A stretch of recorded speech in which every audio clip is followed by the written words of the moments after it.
Well, good morning, everybody. I hope you're doing well on this great Sunday morning in October 23rd. So glad you could join us today, and I hope you're all doing well.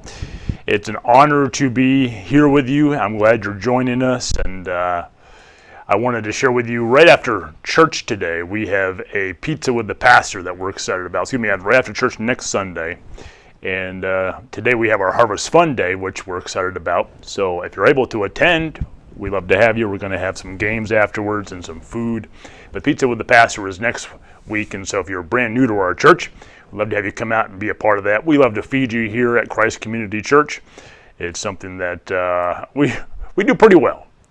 I don't know about you, but I've had a chance to really kind of drink in some of the foliage. I went with a good friend of mine. We went up to hike 2 mountains in the Adirondacks. Came back, and as we came back, I snapped this picture here, and I love it because it gives you a kind of a little bit of the depth between a mountain in the background and then the foliage, and of course a freshly manicured lawn in the front. So hopefully you're enjoying the foliage. It's a beautiful time of the year, and yeah.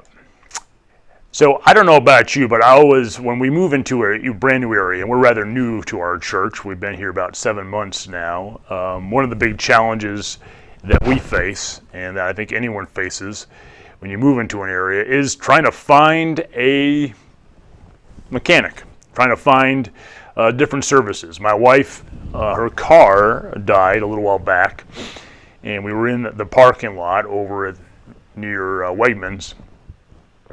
And her car died. We ended up towing it. AAA came. Thank God for AAA. And they pulled it in. And so thankfully we had a mechanic already set up. And they fixed the car, which we're thankful for. But here's the question that runs through your mind whenever you move into an area, whether it's choosing a mechanic or whether it's choosing, trying to find a chiropractor or a dentist or a doctor. It's who do I trust, right? Who do I trust my car to? Who do I entrust my teeth to? Who do I entrust my back to? Who do I trust my medical needs to? And that, even when you come into a brand new church, it's like, listen, can I trust this preacher? Can I trust this church? Who are these people? And at the very heart of trust is a person's character. Who you are and what you do determines whether or not I can trust you. And you know that to be true. Some of you are in your second marriage, or you've been married twice. The first marriage was rocky. At first it was fireworks, good chemistry, lots of hope for the future, and you felt like he or she completed you. After all, he was different. He was a smooth talker. She was bubbly. It had to work, right? Then years after getting into the marriage, you found out that he wasn't who you thought he was, or her words didn't match up with her actions. Lies were told, and trust was destroyed because of major character flaws. Yet the opposite is true as well. You have a best friend, someone you can count on. Over the course of the months, years, you have learned to trust him. She's available for a phone call in the middle of the night. He's been a safe sounding board for you to share your heart. Why? Because your friend's character is solid, rock solid. And because of that, you can trust them. Do you ever wonder about God's character? I mean, can you really trust God? I mean, maybe you haven't stepped into a church for years. Maybe you have never stepped into a church, and today will be your first time. Can I say to you, thanks for taking a risk to be here. Thanks for taking a risk to listen in today. It's a big deal. We've been praying for you, and for you to come is an answer to our prayers. For you to listen in today is an answer to our prayers. But I imagine you might have some serious questions about God. You may feel like he can't be trusted. You may feel angry because he took a son or a daughter from you. You may feel hurt because a loved one in your life is going through an ailment that you prayed that would be removed. But God hasn't done it yet. You may wonder if God can be trusted because you can't bear to see people suffer. And you see all the suffering in the world. You see what was happening through COVID. You see what's going on in Ukraine and the people you love. And you think, God, I wonder about your character. I wonder if you really are loving, if you truly care for people. And because I don't see much evidence of that, I can't trust you. How many of you ever wonder why God allows suffering? How many of you ever wondered, why does God really care? Have you ever wondered, is God an unforgiving judge? Maybe you grew up in a home where it felt like the language around God reflected his anger, wrath, or disappointment. And you heard things like this: oh, God's so disappointed in you. God doesn't tolerate that. God's going to punish you. And so after hearing these things, it's no surprise that you really don't want much to do with God. It's hard to trust him because his character seems so harsh. So for you to even consider having anything to do with God today, you need some of your questions answered. You need to know something about the character of God before you take any steps toward a longer spiritual journey. So today we start a new message series. It's called Can God Be Trusted? It's a study in the character of God. And this series is designed to help us take a journey in the character of God, who he is, what he does, and to see whether he can be trusted with our faith, with our lives. This is worth your time because if God can't be trusted, if he doesn't care about us, then we can skip this spiritual journey that we're all in with him and save ourselves a lot of time and a lot of energy.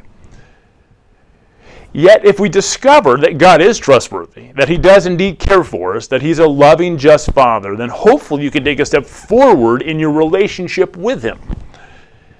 Not only that, but if you discover that he can be trusted, then think of the confidence that that might foster for you.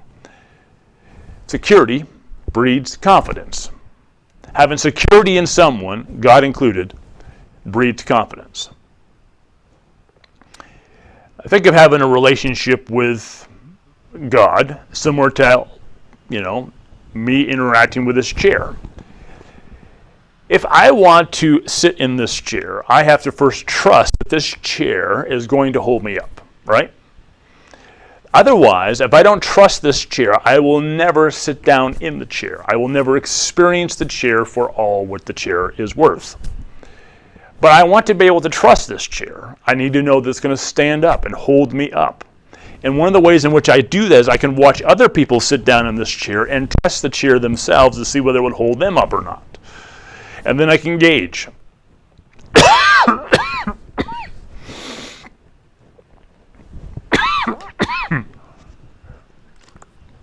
It's the same way with God. We want to know, God, can you be trusted? Can I put my full weight on you, Lord? Can I put my full strength, my stress, my difficulties, my challenges, the things that I'm facing, can I put that upon you, Lord? Can I trust you with those things? And if I see others doing that, then just maybe I can do that with you. That if I can see that you're providing hope and strength and joy, I might be able to rely on you more. You could become my firm foundation in a topsy-turvy world. That when I go through hardship, when I encounter overwhelming stress, when I experience loss, that I could learn to trust you. You see, some of you are thinking today, yeah, that's right where I'm at. And I'm experiencing all these things firsthand, stress and loss. So wouldn't it be worth your while for the next few weeks to explore whether God is trustworthy with all of our stress, our loss, and our hardship? Wouldn't it be worth our time to explore God's character, to see whether or not he could be the source of our strength and hope and joy? So let's take a journey into God's character. In Exodus chapter 34, 6 through 7, there's a powerful summary of who God is. And these verses speak of God's character. And this is in a time where the Israelites were wondering if they could really trust him, because here's what they were doing. They were going through the wilderness. They had just left Egypt. They were there for over 200 years. They had been in bondage to the Egyptians. And so God delivers them from bondage, from Egypt, into the wilderness. through Moses and his leadership, and they travel. And they're going, they feel like they're going in circles, and it takes them 40 years to get to the Promised Land. And one of the big questions that's running through their minds is, God, can we trust you? Can we trust you in the midst of this journey for our food? Can we trust you for manna? Can we trust you for water? Can we trust that you're going to make good on your promise to get us to the Promised Land? And so they're asking, God, can we trust you? So that the entire experience for 40 years, that's basically the question that's kind of underlying here. And so God leads them up to Mount Sinai. And Moses goes to the top, and God meets him there to establish his covenant of love for his people. And down below, the people are getting anxious because they've been waiting for Moses for a while. And that we read in Exodus chapter 32, 1 through 2, that when the people saw that Moses was so long in coming down from the mountain, remember, they were having some questions of trust to begin with. Here's what they did. They gathered around Aaron, and they said, come, make us gods, who will go before us. As for this fellow Moses who brought us up out of Egypt, we don't know what has happened to him. So Aaron answers them. He says to them, take off your gold earrings that your wives, your sons, and your daughters are wearing, and bring them to me. So all the people took off their earrings and brought them to Aaron. He took what they handed him, and he made it into an idol cast in the shape of a calf, fashioning it with a tool. And then they said, these are your gods, Israel, who brought you up out of Egypt. Do you see what's happened here? The people had exchanged their faith in God, the one who had truly brought them out of Egypt, for made-up gods, shaped by their own hands. They decided to trust in something they could see, feel, and touch over a God who truly had their best interest at heart. So they formed this golden calf, and they worshiped this image. And this is a real test for God's character. So they're wondering, can we trust God? And it's a real test for God's character. They listen, who is this God? How's he going to respond to his people worshiping a calf and declaring that this calf is the one who delivered them from Egypt? What is God's true character? It's about to show, right? When we're tested, character comes out. How would you feel if you had led a people out of bondage, delivered them from their enemies, given the people their food and their water, and now they decide to give all the credit to a golden calf that they make with their own hands?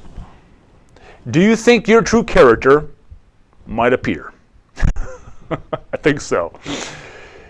So God tells Moses to hurry down the mountain to intercept the worship of this golden calf, and Moses gets down to the base near the mountain. He sees the worship of this calf, and he's so disgusted that what's he do? He breaks the tablets in two. He confronts the people and tells them of their great sin. Then he offers to go back up the mountain to plead to God to forgive them. After Moses asks God to forgive the sin of the people, God says to Moses, whoever sins, who has sinned against me, I will blot out of my book. Now go lead the people to the place that I spoke of, and my angel will go before you. However, when the time comes for me to punish, I will punish them for their sin. The expression blot out of my book is founded upon the custom of writing the names of citizens of a town or a country where they would be recognized as natives of that country or town, citizens of a city. And they had all the privileges of citizenship that would go along with that. So that in God's kingdom, the book of life contains a list of the righteous and ensures to those whose names are written there eternal life. So for when God says to be blot out of his book, it's to be cut off from fellowship with the living God and to deliver a person over to death. So God's initial response here is, hey, listen, these people have sinned against me. They chose another God to worship. They chose to reject me. So I'm going to punish them. Yet Moses speaks on their behalf and convinces God to forgive them, reminding God of his promise to create a nation through Abraham by which all the other nations would be blessed. So God up on the mountaintop instructs Moses to chisel out another copy of the stone tablets, and something fascinating happens. The question is, can we trust God, right? That's the question that they're asking. And God is about to reveal his character, who he truly is, so that they will know whether they can trust him or not. He decides to speak his true character out. And it demonstrates, because he's in a place in which he's being tested in a way, because the people have already betrayed him. Who is this God? Is he a God who's a punisher? Or is he a God that's far more encompassing than that? Can we trust God? And what is his character? And then we read this, Exodus 34:5. Then the Lord came down in the cloud. Now the cloud mentioned here is no doubt the cloud of glory known as Shekinah. And it's mentioned many times in the Bible. We're told that it covered Mount Sinai in Exodus 19. It went with Israel by day. It stood at the tent of Moses. It filled Solomon's temple with glory. And the Lord came down in this cloud, and he stood there with him, and proclaimed his name, the Lord. So he proclaims his name to Moses, which means he's about to share more than just a lecture about his nature. He's about to help Moses experience the very character of God in a dramatic fashion. And he passed in front of Moses. And here's what he's proclaiming. Now let's say this together if you're watching online. If you could say this with me. The Lord, the compassionate and gracious God, slow to anger, abounding in love and faithfulness, maintaining love to thousands, and forgiving wickedness, rebellion, and sin. I want you to see here, God reveals to Moses, he helps Moses to experience his true nature. And there are 5 Hebrew words here that are really powerful, that describe the character of God. God is gracious. God is compassionate. Those are the first 2 attributes. The last 2 are that he's abounding in love and faithful. And in the middle, you have that he is slow to anger. 5 Hebrew words that give a summary of the character of God. And these words are quoted 9 times in the Old Testament, more than any other text. It's found several times in the book of Psalms and probably a part of the worship liturgies during Bible times. So let me give you an example out of Psalm 86:5. King David says this, "Arrogant foes are attacking me, O God. Ruthless people are trying to kill me, and they have no regard for you. But you, Lord," now see if these sound familiar, "but you, Lord, are a compassionate and gracious God, slow to anger, abounding in love and faithfulness." You recognize those 5 Hebrew words, or those 5 different characteristics of God? They're the same ones. And this gets repeated numerous times throughout the Old Testament. I want to look at the first one today. The word for compassion is rakhum. The noun form is rakamim. It's related to the Hebrew word for womb, rakem. Now, compassion in the Hebrew Bible is centered on a person's core and invites us to imagine a mother's tender care for her infant.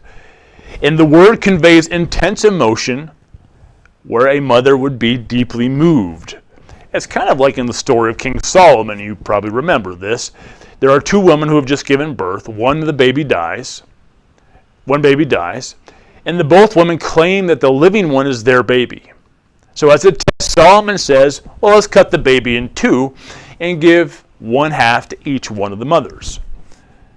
Well, the baby's real mother is deeply moved by rakem, compassion, and rather than seeing that baby get chopped in 2, she insists on handing the baby to the other woman which thereby reveals that she was the real mother. You see, Rachum is not just an emotional word, but it involves action. It describes God's actions motivated by God's emotions. So, like when the Israelites are suffering and oppressed by Egyptians, God hears their cry, and he's compelled by his compassion, Rachum, to rescue them. Then as they travel through wilderness, they're hungry and thirsty, and God is Rachum, provides them with water, food, and guidance. So it's no surprise when God reveals his character that he's saying, I'm compassionate. Of course, we know that the people reject him, and instead of giving their allegiance to God, they give their allegiance to other gods, and that's the pattern they fall into. Then we come to the book of Isaiah, where God compares himself to a mother full of rachamim for her baby. He says in Isaiah 49:15, can a mother forget her baby at her breast and have no compassion, or rachamim, on the child that she has born?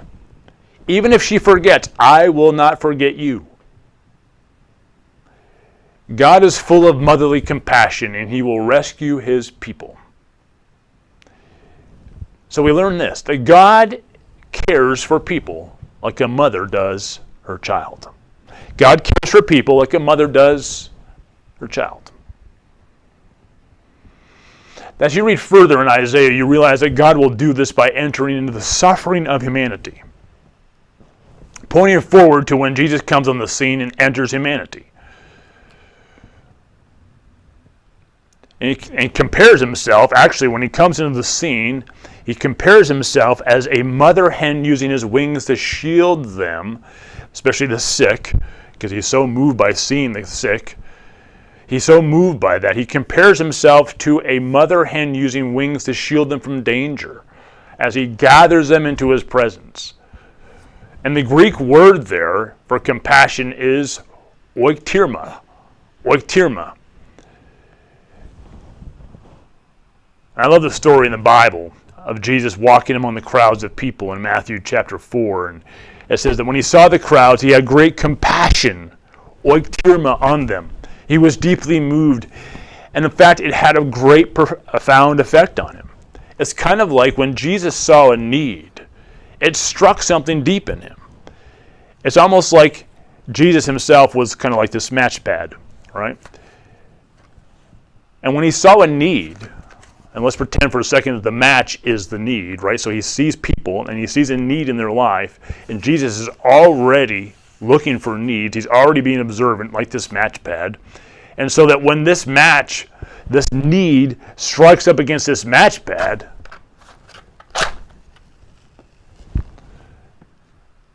it indicates, hey, listen. Jesus is like, hey, listen, I care about my people. I was looking for the needs of my people. And when I see a need and it strikes up against me, it lights a fire in me. I'm in a place where I'm compassionate. I was compassionate before, but I see this need and it just sets me ablaze. Make sure I get rid of that smoke. I love the story in the Bible of Jesus walking among the crowds of people, and Matthew writes about this compassion. You see, in short, he cared. Jesus was concerned. He was concerned about people's needs. He was moved in his spirit by what he saw and what he heard. It riveted him to the core. In the Bible, we're told that God is repeatedly described as compassionate. And the image that should come up when we think of this is like a mother who cares for her child. God cares for people like a mother does her child. Now, I can hear some of you saying, hey, listen, okay, Pastor, if God cares so much as a mother cares for her child, then what about all the suffering in the world? Right? What about all the suffering? What do we do with that? Well, a number of years ago, I had the privilege of ministering to a family that lost their dad in a horrible situation. He left behind a wife and 2 girls. It was a heartbreaking funeral. I mean, I've never heard so much wailing as I have in my life at that one funeral. I mean, it was just overwhelming. So much emotion, so many questions. it didn't seem fair to any of us. And when I'm asked about why a compassionate God would allow suffering to happen, I feel like it's important to remind you that God never promised us a life without suffering. Life involves suffering. Even for those of us who live for God, we can expect to suffer. One of the most famous stories in all the Bible is about Job and how he suffered, how he endured and God allowed it to happen. He lost his livestock, he lost his family, his health, all in rapid succession. And from our vantage point, he had every reason to give up. Yet even his wife said that he ought to curse God and die. What encouragement.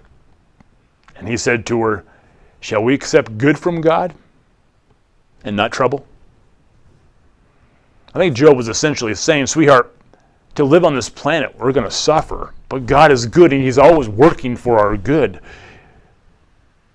We have to accept the good along with the bad. Not that God deems bad for us. He always deems good for us, but there is bad in the world.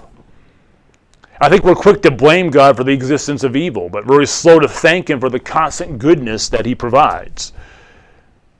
We should not allow the suffering that we see and experience to outweigh the good that he does every single day. And this would be hard for us to swallow if we didn't have a God who already knows what it is to suffer.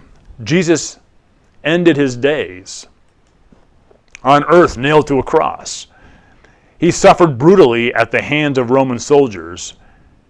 He was abandoned by his closest friend in his hour of deepest need. And Jesus is described in the Bible as a man of sorrows and familiar with suffering. But more than suffer like us, he suffered for us. Jesus had suffered in ways that go beyond anything we can possibly imagine. Somehow on the cross, all the world's evil was being directed at one pure, clean target in order to defeat it once and for all. He absorbed the world's evil, took it to the grave, left it there, and he rose again. He did this to give us life, so that the evils that we face need not absorb or overwhelm us. Suffering does not have to have the last word in our lives. God has not left us alone in our suffering. If we turn to him, there is strength that we never thought we could have. There's comfort we never thought possible. And there's hope for today and tomorrow. If we bring our suffering to him today, we don't come to a God who's aloof or indifferent or distant. We come to a God who really knows and cares. He gets it because he's been there. Some of you might also say, well, not only am I concerned about the suffering in the world, but hey, Pastor, if God is compassionate, what about the suffering in the world? What about the suffering that I see all around me? The people who are, suffering through COVID, the people who are over in the Ukraine and how they're suffering through this war. How the people in my life, I see loved ones who are struggling with their sicknesses, and what do I do with all of that? Or I notice that there's a loss here and that, this person's no longer here and it doesn't seem fair. Well, let's consider this. God is good, but he does allow evil to exist. Why? Why, though? He values our freedom to make choices that are contrary to his good and pleasing will. God knew that we might choose to follow our own hearts over and against his and following his loving plan for our lives. But he didn't want to make us into robots to do whatever he said. So in the spirit of freedom, it means two things. First, that people out of their free will are going to say and do things that offend us, and we're going to feel the consequences of their simple choices. In fact, I shared with a story a little while back how I was pulling out of the driveway here at Christ Community Church, and I was heading down 173, and I was going down to Milton Avenue to take a left there on Milton Avenue. And I had pulled out here at Christ Community, and there was a truck that was a little ways down the road, And I thought, well, I've got enough time to pull out, so I pulled out. And before I know it, as I'm driving down the road, he is on my bumper. I mean, he was flying. And so the whole way down 173, he's on my bumper. I get up to Milton. I get in the left-hand lane to turn left. I'm waiting on the light. He pulls up beside me, and he starts to yell. I mean, he's swearing at me. And going off. I can hear him, and I'm like, what my word, I can't believe this. I mean, I didn't realize I had offended you, right? I don't know if I did anything wrong. And here he is, he's swearing to beat the band at me. And so I just held my phone up like I was pretending to record what he was saying, and he got frustrated even more.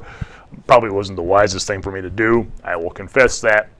Thankfully, the light turned green, and off I went. But it is to demonstrate to you that his choice to swear at me, I hadn't felt like I'd done anything wrong, but in the process, he was cussing, he was swearing, and I thought, man, in the process for the rest of the day, I was trying to just kind of sort through this. It brought a little suffering into my life that day. Not much, but enough for me to say, wow, here I am in this world, and people make choices to do things, and it can bring about suffering in our lives. So one component is there's evil in the world because other people make sinful choices. Evil is also in the world because you and I can choose to do evil. Charles Spurgeon, a preacher, once said, beware of no man more than that of yourself. We carry our worst enemies within us. Yeah. We can bring suffering on ourselves by our own decisions. I mean, how many of you ever made a decision where you've made your life worse? Ever look back and say, well, I wish I hadn't let that person into my life? I was warned about this person. I should have avoided them. If I hadn't acted with my feelings and my passions, this never would have happened. So, evil exists. We know it because we make evil choices. Others make evil choices. And we have a free will. God allows us and others to make sinful choices, and with that comes evil consequences. But God values our freedom so much that He's willing to allow sinful consequences to be part of the equation. Now, that doesn't mean that evil won't be accounted for. It will. God will not tolerate evil for long. His kingdom is coming, and with His kingdom comes justice. He will make sure that every wrong is addressed. Evil was defeated on that first day in Easter, and one day it will be removed altogether. So how do you fix a story that's broken? The Christian faith says you fix a broken story by embedding it in a much bigger story in which God wins and evil loses. That one day there will be justice. One day all suffering will end. One day there will be no more death or mourning or crying or pain. And God will wipe away every tear from our eyes. But this day hasn't arrived yet. We have little time to get our choices right before God. We do have a little time. The late Colonel Sanders of Kentucky Fried Chicken was on an airplane when an infant screamed and would not stop, even though the mother and the flight attendants tried every trick they could think of. Finally, the colonel asked if he could hold the baby. He gently rocked it to sleep. And later a passenger said, "We all appreciate what you did for us." Colonel Sanders replied, "I didn't do it for us. I did it for the baby." Our God, who is full of rachamim, deep compassion, came to this earth for you and I. We're the so-called baby. The child that God came to save. He's so full of compassion that He's like a mother who cares for the child of her womb. And when He saw our need of Him as great, like a match striking a matchbox, and the fire inside of Him was lit to do something about that need. His compassion was so great, in fact, that He endured suffering for you and I. He lost blood. He felt immense pain. He endured unending criticism for us. And what he suffered was evil. Yet he had done nothing wrong. He took our sin, my sin, upon himself. His compassion trumped suffering and evil. Today, I'm not sure what you're facing. I'm not sure what suffering you're experiencing. Some of you are facing medical problems. Some of you are facing mounting financial challenges. Some of you have lost your dreams. Some of you are struggling in raising your kids. Some of you are suffering from the effects of COVID. Some of you are struggling with insults that people have spoken into your life. I'm sorry that you're going through this. There's suffering and evil in this world. We all know that firsthand. And it doesn't seem fair. But remember, God is compassionate and his goodness is all around us. Stop and think about the 5 senses that God has given to you. Most of us would probably have all 5 senses to this day. Think about the foliage that God has provided for us this fall. His death upon the cross for us. His coming kingdom. The family that we have, the friends that we have. This is all evidence of God being compassionate, church. He is a mother caring for the child of his womb. He's like a mother caring for the child of his womb. Maybe today you're looking for examples of God's compassion, that indeed he cares for people in the midst of suffering and evil.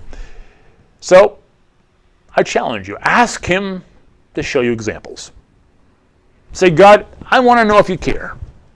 I see all this suffering and evil. Show me you care. Show me your compassion. Please give me examples. And see how God responds to that request. Remember that if you do that, be sure that one of the first places you look for examples is in the Bible. Because the Bible is full of examples of God's compassion. I'd like to close today by all of us reading Exodus 34, 5 through 7, where God reveals his true character to Moses. And we get to the part in which the congregation responds. I want you to raise your voice when you get to the compassionate part. So when you see compassion, say compassion a little louder. And the Lord came down in a cloud and stood there with him and proclaimed his name. The Lord, and he passed in front of Moses proclaiming, the Lord, the compassionate and gracious God, slow to anger, abounding in love and faithfulness, maintaining love to thousands, and forgiving wickedness, rebellion, and sin. Let's pray. Lord, I thank you for your compassion, which never fails. Lord, there are some who may be wondering whether you are compassionate or not. Why you allow evil in this world, why you allow suffering in this world. And God, we may not fully have the answer on this side of the heaven, but we do know that there is evil and there is suffering.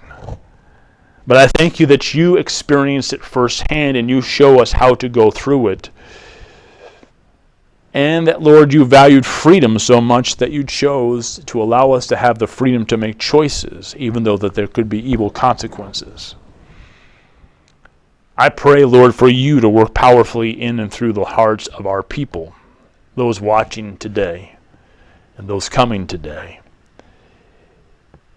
That they would sense your compassion. They would know you as a God of compassion, like a mother caring for her child, the child of her womb. Lord, now I pray as we go forth this day that, Lord, we would look for evidence and we would see evidence, whether it's in your scriptures or whether it's around us, of your great compassion for us. We thank you. We pray in your name. Amen. Hear now a benediction. God says to his people and to us today in Isaiah 49:15, can a woman forget her nursing child and have no compassion on the son of her womb? Even these may forget, but I will not forget you. So church, go in the knowledge and the assurance that God is compassionate. He cares for all people and has acted and is acting on our behalf. God bless you all. Would you take a moment to share this with someone today? They may need to hear this as well. We would appreciate it.